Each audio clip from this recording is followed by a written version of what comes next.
આજે જે ફાર્મર રજિસ્ટરની વાત સરકારે મૂકી છે તો ખરેખર ભારત એ ખેતી પ્રધાન દેશ છે। દરેક ઘરની અંદર એક બે છોકરા ભણેલા હોય છે।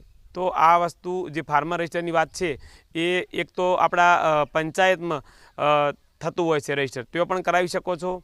અને એગ્રીસ્ટિક એક એપ આવી છે જે મોબાઈલના માધ્યમથી તમે ઘરે બેઠા પણ રજિસ્ટર કરાવી શકશો। અને તમે જે રજિસ્ટર કરાવશો તો આવનાર સમયની અંદર આના મોટા ફાયદા થવાના છે। એક તો જુઓ, જે બોગસ ખેડૂતો છે એમને તકલીફ પડશે, એ લોકો નીકળી જશે, સાચા ખેડૂતો રહેશે, સાચો લાભ સાચા ખેડૂતના ખાતામાં જ આવશે।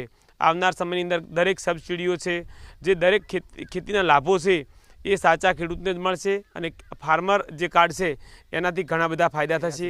તો સાચામાં સાચી માહિતી આ ફાર્મર કાર્ડથી મળશે। એગ્રીસ્ટિક એપ કરી અને આવે છે અને એના માધ્યમથી આપ ફાર્મર રજિસ્ટ્રેશન કરાવી શકો છો।